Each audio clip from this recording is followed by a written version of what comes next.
You know that moment when your phone does something it's never done before, and your brain tries to convince you it's a glitch? That's where I was Tuesday morning.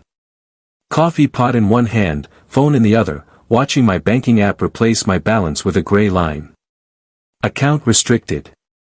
I refreshed. Same gray line. I closed the app and reopened it, thinking maybe it was a server issue or some maintenance window I'd forgotten about. Nope.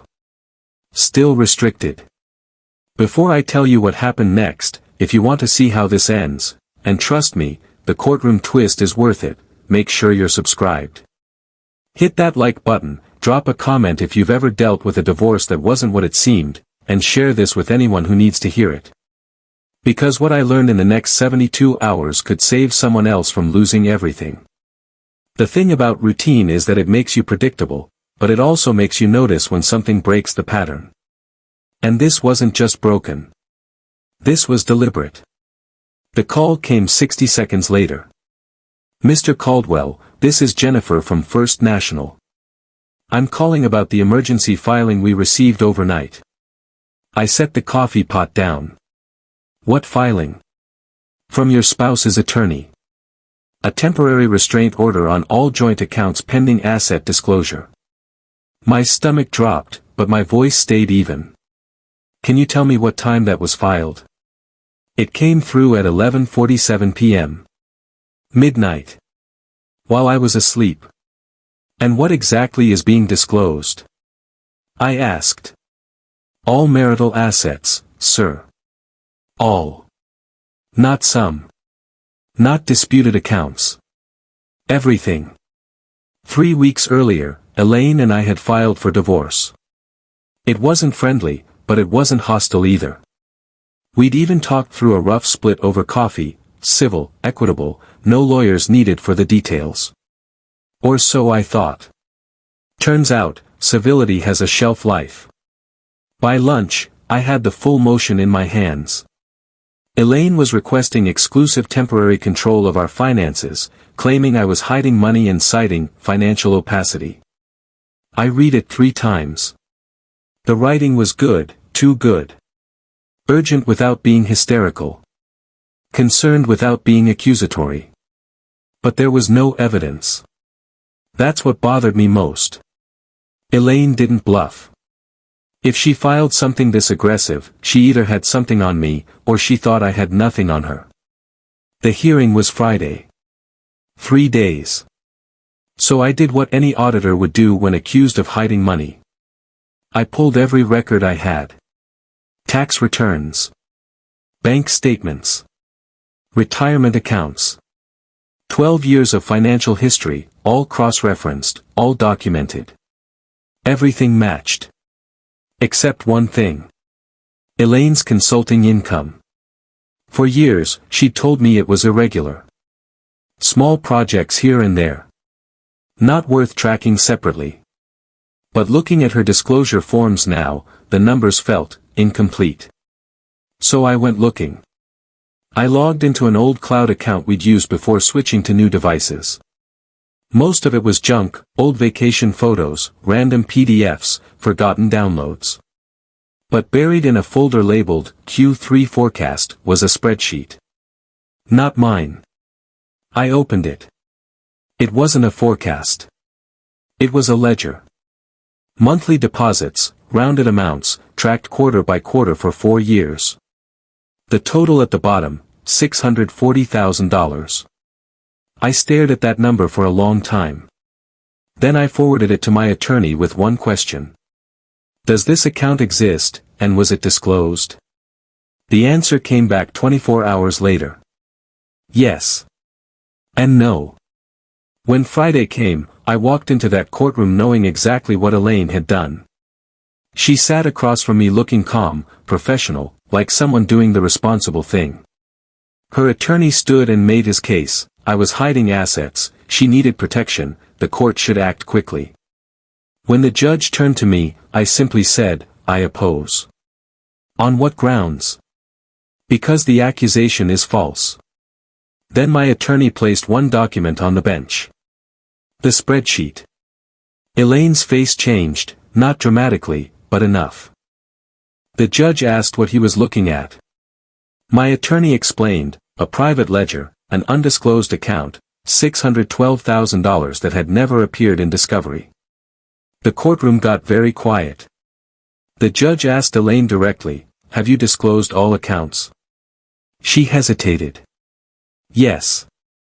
To my knowledge." "Then explain this," the judge said, tapping the spreadsheet. She couldn't. So the judge did what judges do when someone tries to manipulate the process. He asked for timestamps. When her motion was filed. When money was moved. When the account was opened. The timeline told the story better than any argument could. Elaine had moved money 2 days before accusing me of hiding it. The judge denied her motion. Ordered a forensic audit. Froze her access to the account. Outside, she looked at me and said, "You went behind my back." I looked back at her and said, "You filed first." I just checked the records. Because that's the thing about trying to win by accusation. Eventually, someone checks. And courts don't rule on stories. They rule on proof. Our marriage didn't look like the kind that ends in courtroom ambushes. From the outside, we were stable. Boring, even. I worked in corporate finance, predictable hours, predictable income, predictable contributions to our joint accounts every month like clockwork. Elaine ran her consulting practice from home. Brand strategy for mid-sized companies, she'd say. Retainers that came and went. Projects that sometimes paid well, sometimes didn't. I never questioned it. Why would I? We'd built our financial life on transparency. Joint accounts for shared expenses. Individual accounts for personal spending. Tax returns filed together every April with everything documented, everything clean. Or so I thought. Looking back now, I can see the signs I missed. The vague answers when I'd ask about a new client. The separate laptop she kept password protected, for client confidentiality. The phone calls she'd take in the other room, speaking in that low, professional tone that meant business. I trusted her. That was my mistake. Not the trust itself, trust isn't a mistake. But trusting without verifying, in a marriage where one person was building an exit strategy while the other was building a future. That's how you end up locked out of your own bank account on a Tuesday morning. When Elaine first mentioned divorce, it was over dinner. Calm. Almost apologetic. "I think we've grown apart," she said. "I don't want to fight about it. Let's just be adults." Adults. That word should have been my first warning. Because, being adults, meant she wanted me to agree quickly, sign documents without lawyers, trust that the verbal agreements we made over coffee would translate to paper fairly. She even wrote up a rough outline. 50-50 split of the house equity. I'd keep my retirement accounts, she'd keep hers. Joint savings divided evenly. It looked fair. It felt fair.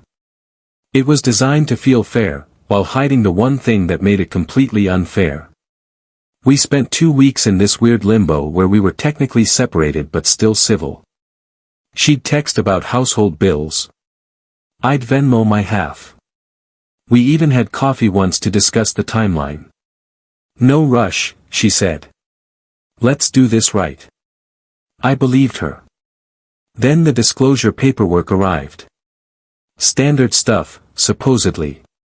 List all assets, all accounts, all income sources for the past 5 years. I filled mine out in an evening, everything was already documented, already tracked. Elaine's came back a week later. I skimmed it first, expecting it to match what I already knew. Joint accounts looked right. The house valuation seemed accurate. Her retirement account matched the last statement I'd seen. But then I got to the income section. She'd reported her consulting income as $18,000 for the previous year. I stopped. 18,000. I remembered her mentioning a retainer from a tech startup last spring. Good money, she'd said. Finally a client who values strategy. I remembered her traveling to Chicago twice for a retail brand project. They're covering expenses plus a decent fee, she'd told me. $18,000 didn't add up. Not for someone working consistently. Not for someone who'd mentioned multiple active clients over the past year. But maybe I was wrong. Maybe the projects were smaller than I thought. Maybe she'd had a slow year and didn't want to worry me. So I let it go. That was my second mistake. Because 3 days later, her attorney filed the emergency motion, the one that froze my accounts at midnight and accused me of financial opacity. And suddenly, being adults looked a lot different. Suddenly, the polite coffee meetings felt like reconnaissance. The verbal agreements felt like misdirection. The entire divorce without drama narrative felt like cover for something I hadn't seen coming. I pulled her disclosure paperwork again and read it slower this time. Everything was technically there. Account numbers. Balances. Income sources. But the numbers felt light. Not wrong, exactly. Just, incomplete. Like someone had filed the minimum required information without volunteering anything extra. And that's when I started thinking like an auditor instead of a husband. I pulled our joint tax returns. Cross-referenced her reported income. Checked the quarterly estimates she'd filed. Everything matched her disclosure. Which meant either she'd been accurately reporting minimal income for years. Or she'd been very careful about what got reported in the first place. The numbers added up, but only if something was missing. I spent the next evening doing what I do best, following the numbers. Tax returns first. I pulled every joint filing from the past 5 years and spread them across my dining table like evidence at a crime scene. Year 1, Elaine reported $22,000 in consulting income. Year 2, $19,500. Year 3, $24,000. Year 4, $18,000. Year 5, $21,000. Consistent. Modest. Exactly what she'd always told me, small retainers, irregular projects, nothing worth complicating our finances over. I cross-referenced the joint bank statements next. Deposits matched the reported income. Every quarterly payment she'd mentioned showed up exactly where it should. Clean. Traceable. Compliant. Then I checked the retirement accounts. Mine showed 12 years of steady contributions. Hers showed contributions that matched her reported income, minimal, but proportional. Everything checked out. Which was exactly the problem. Because I knew Elaine. I'd watched her work. I'd seen her on client calls that lasted hours. I'd heard her mention projects that sounded significant, rebrands, strategy overhauls, multi-quarter retainers. $20,000 a year didn't match that activity level. It matched someone working part-time. Sporadically. Almost as a hobby. But Elaine didn't do hobbies. She did everything with precision. So either I'd completely misunderstood her business for 12 years. Or something wasn't making it onto the tax returns. I sat back and stared at the numbers, trying to find the gap. That's when I remembered the old cloud storage. We'd used it years ago before switching to new phones and a different backup system. Most of the files had migrated over, but some hadn't. Old photos, random downloads, documents we'd forgotten existed. I logged in. The password still worked. The main folder was digital clutter. Vacation photos from 2019. PDFs of appliance manuals. A folder labeled recipes that Elaine had never opened. Then I saw it. A folder titled Q3 Forecast. I didn't recognize it. It wasn't something I'd created. I opened it. Inside was a single Excel file. Same name, Q3 Forecast. I clicked it. The spreadsheet loaded slowly, and for a second, I thought it actually was a forecast, some business planning document Elaine had been working on. Then I saw the columns. Date. Amount. Institution. Balance. Not a forecast. A ledger. I scrolled down. Monthly deposits. Every one of them a clean, rounded figure. $8,000. $12,000. $15,000. No employer listed. No tax withholding. No payroll deductions. Just income. Tracked meticulously.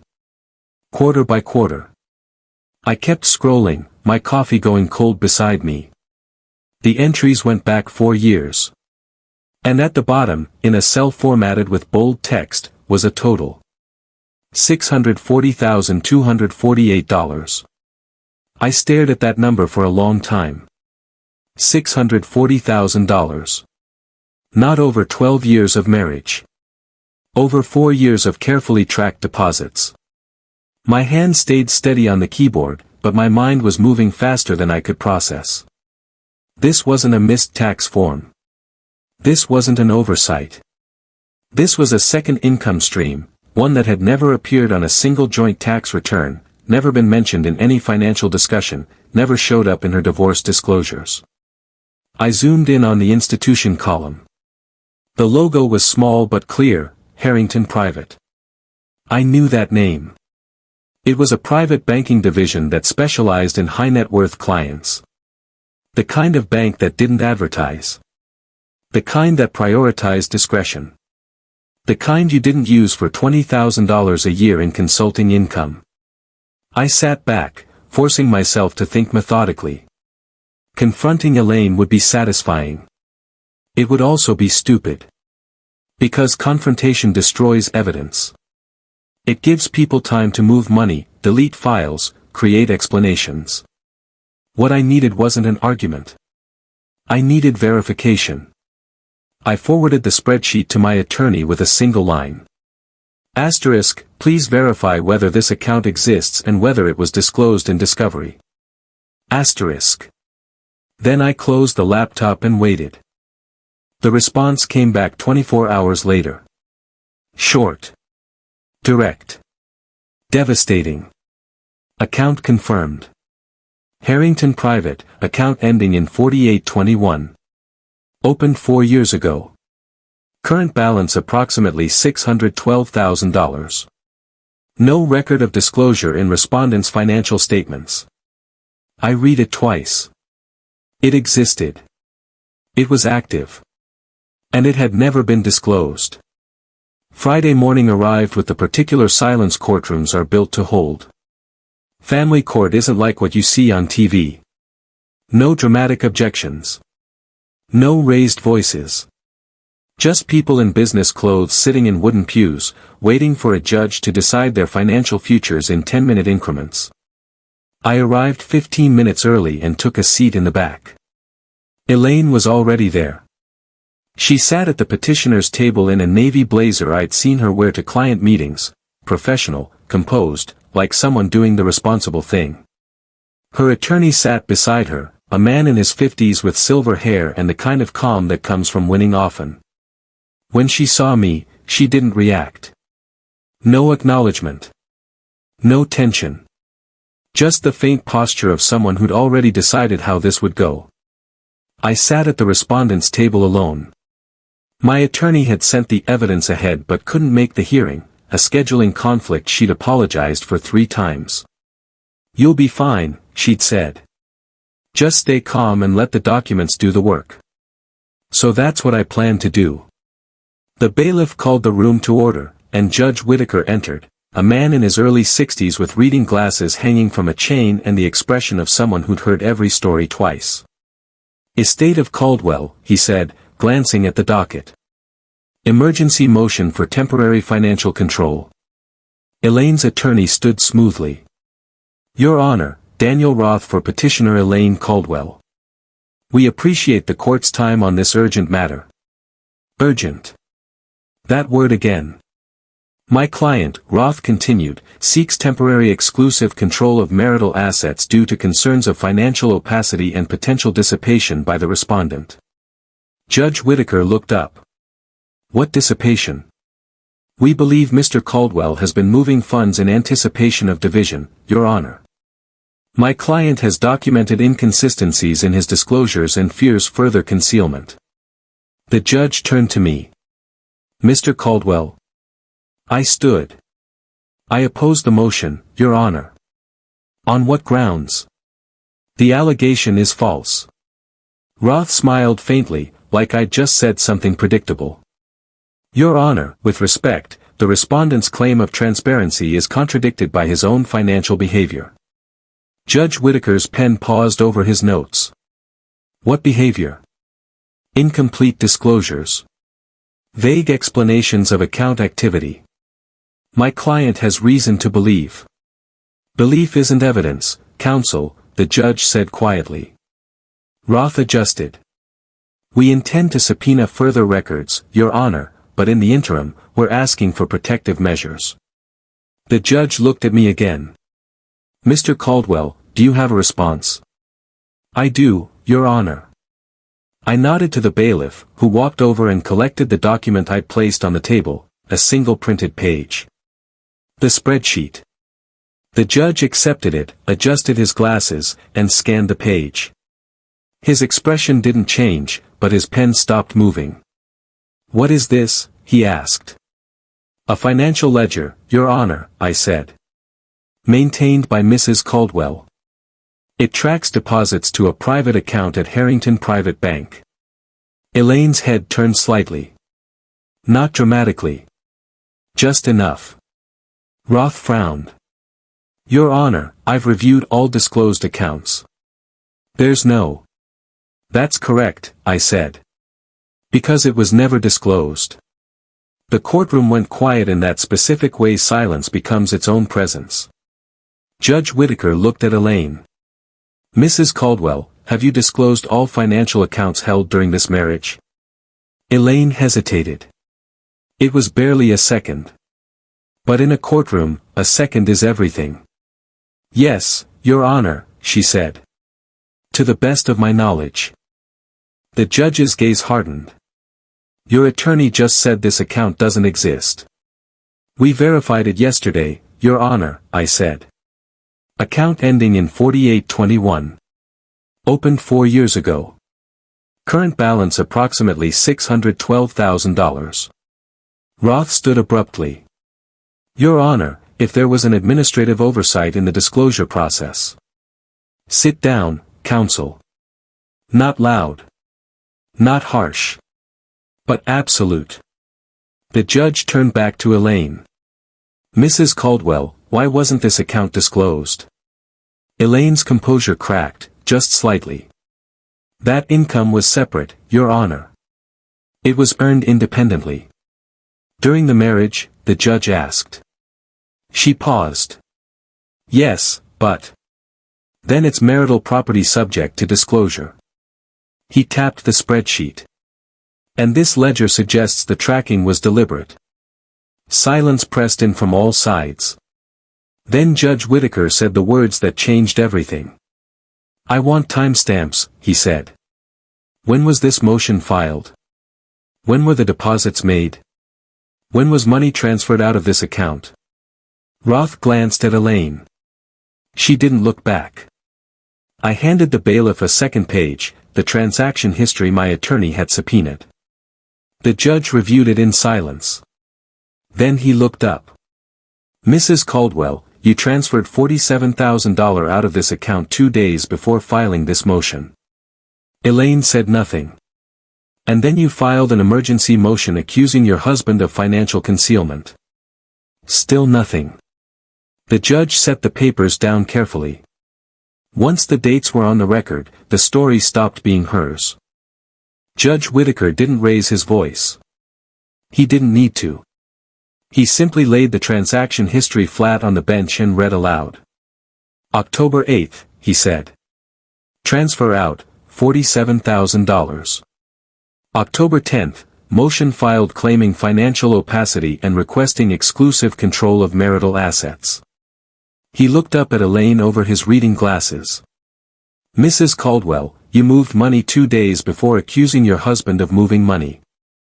The courtroom was so quiet I could hear someone shift in their seat 3 rows back.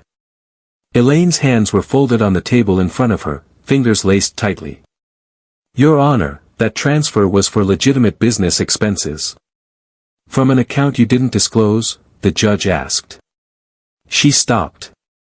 Roth stood again, slower this time. "Your Honor, if I may." "You may not." Judge Whitaker's tone stayed level, but the authority in it was unmistakable. "Counsel, your client filed an emergency motion alleging concealment. That motion triggered a restraint on your opposing party's accounts.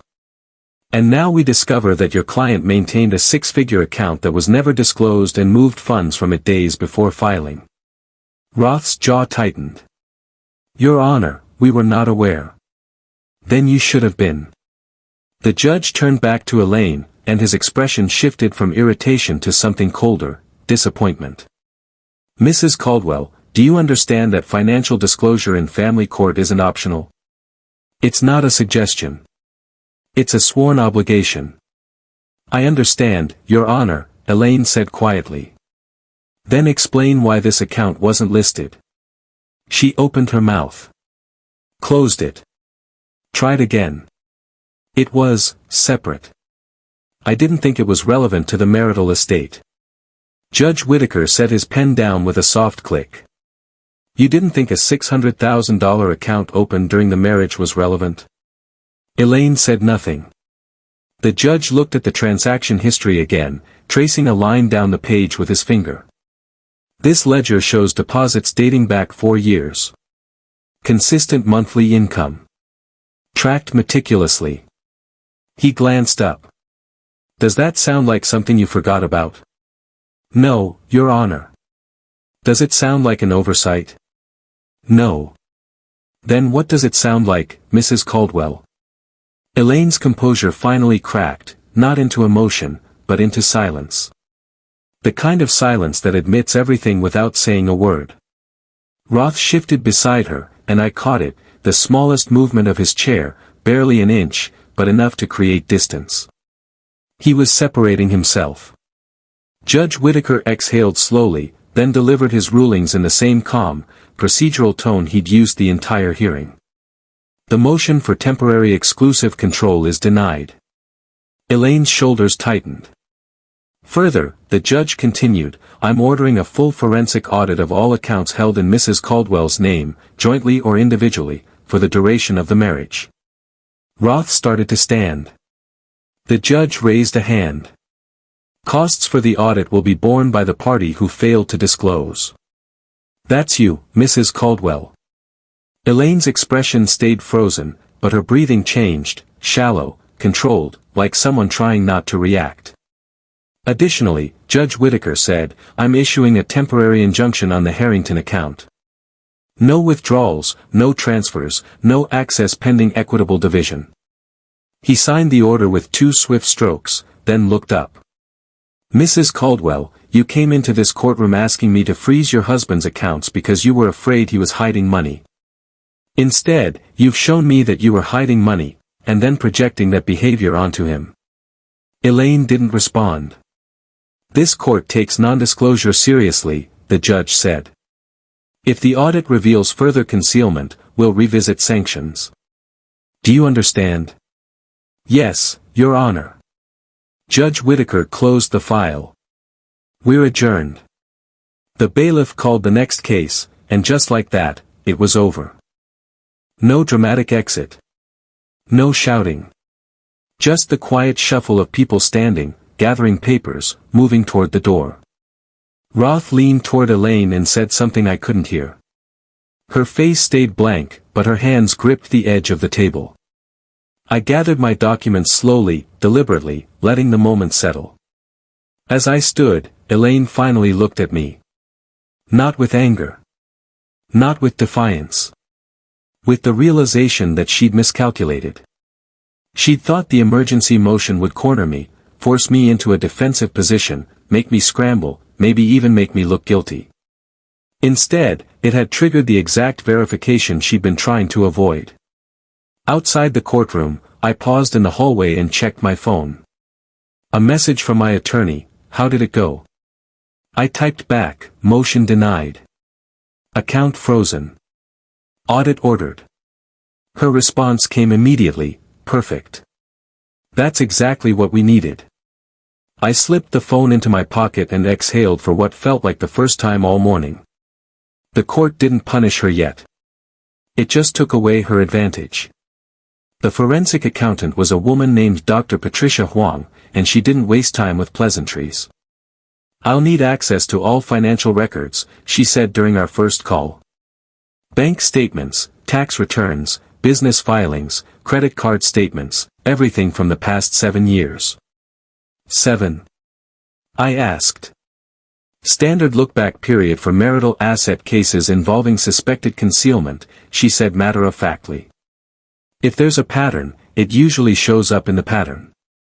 I sent her everything I had that afternoon. Elaine's attorney sent her materials 3 days later, after 2 deadline extensions and a pointed email from the court clerk. The audit process moved slowly. Deliberately. Exactly the way consequences do when they're real. Dr. Huang worked in silence for 2 weeks, requesting additional documents periodically, old business licenses, client contracts, corporate filings I didn't even know existed. During that time, Elaine tried to control the narrative the only way she had left, socially. I started hearing things through mutual friends. She said you blindsided her with legal maneuvers. She told me the account was a business expense fund and you're twisting it. She's saying you hired some aggressive forensic firm to humiliate her. I didn't respond to any of it. Not because I was taking the high road, though that's probably what it looked like, but because I'd learned something important in that courtroom: documentation beats conversation every time. So instead of defending myself at dinner parties I wasn't invited to anymore, I kept records. I saved every text Elaine sent. Screenshotted every social media post that referenced difficult divorces and financial abuse. Forwarded every third-party message to my attorney with timestamps intact. Not to use as weapons. To use as evidence, if it came to that. 3 weeks into the audit, Dr. Huang sent her preliminary findings. I read the report twice before the weight of it fully landed. The Harrington account was definitively marital property. Opened during the marriage. Funded with income earned during the marriage. No prenuptial agreement existed to classify it otherwise. But it was the pattern that mattered most. Dr. Huang had traced the deposits back to their sources, consulting contracts with mid-sized firms, exactly the kind of work Elaine had mentioned casually over the years. Real clients. Real projects. Real income. Just never reported on our joint tax returns. Instead, she'd structured the payments through a separate LLC, one I'd never heard of, and funneled them into the private account. The report noted, the consistency and structure of these transactions suggest deliberate separation rather than oversight. Deliberate. That word sat heavy in my chest. Because oversight I could have understood. People make mistakes. Systems fail. Details slip through cracks. But this wasn't a mistake. This was planning. For the first time since the morning my accounts were frozen, I let myself feel the betrayal fully. Not the legal betrayal, that was already being handled. The personal one. Elaine had sat across from me at breakfast for 12 years. We'd talked about retirement. About long-term goals. About building something together. And the entire time, she'd been building something separate. Not as a backup plan. As the actual plan. I sat with that realization for a long time, staring at the report without really reading it anymore. Trust isn't the same as proof. I'd learned that the hard way. But proof doesn't heal the gap where trust used to be. Dr. Huang's final report arrived 2 weeks later, and it was unambiguous. Total undisclosed marital income over 4 years, $683,000. Current account balance, $612,000. Recommended division, subject to standard equitable distribution laws. My attorney forwarded the findings to the court with a motion to recalibrate the asset division based on the newly discovered accounts. Elaine's attorney filed a response arguing that some of the income predated the marriage by technicality, a claim Dr. Huang dismantled in a 3-page supplemental analysis. The judge didn't hold another hearing. He simply issued an amended order adjusting the division percentages to account for the concealment and assigning Elaine full responsibility for the audit costs, $18,500. The new split wasn't punitive. It was just accurate. Elaine didn't lose everything, but she lost control. The final judgment came through on a Wednesday afternoon, 3 months after that first gray line appeared on my banking app. No dramatic courtroom reading. No final showdown. Just a PDF in my inbox with the subject line, Final Decree, Caldwell vs. Caldwell. I read it at my kitchen table with the same coffee pot I'd been holding the morning this all started. The division was clinical. Precise. The house equity split 50-50 as originally discussed. Retirement accounts remained separate. But the Harrington account, and the income it represented, was now part of the marital estate, divided equitably after accounting for Elaine's non-disclosure. The final distribution gave me 62% of the previously hidden assets. Not because the judge was punishing her. Because the numbers, when finally complete, showed that's what equitable actually meant. Elaine called that evening. I almost didn't answer. But curiosity, or maybe something else, made me pick up. "You got what you wanted," she said. No greeting. No preamble. "I got what was accurate," I replied. There was a pause. I could hear her breathing, measured and controlled, like she was choosing her words carefully. "I wasn't trying to cheat you," she said finally. I needed something that was mine. Something separate. You wouldn't understand." I set my coffee down. "You're right," I said.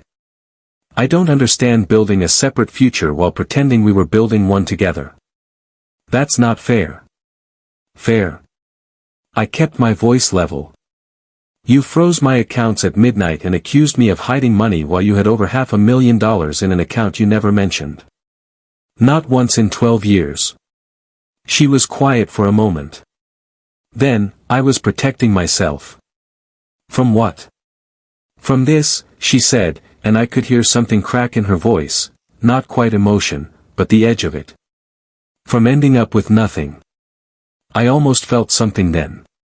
Almost. But then I remembered the spreadsheet. The deliberate tracking. The transfers made 2 days before her emergency filing. "You weren't protecting yourself from ending up with nothing," I said quietly. "You were protecting yourself from being accountable for what you had." She didn't respond. "The court didn't take everything from you, Elaine," I continued. "It just required you to disclose it. That's not punishment. That's process." The line went quiet for so long I thought she'd hung up. Then she said, "I hope you're happy." "I'm not happy," I said. "But I'm not angry either. I'm just clear." She hung up without another word. I sat there for a while after, staring at the final decree on my laptop screen. Winning hadn't felt the way I thought it would. There was no satisfaction. No vindication. Just the quiet recognition that credibility, once lost, doesn't come back through explanations. It comes back through patterns.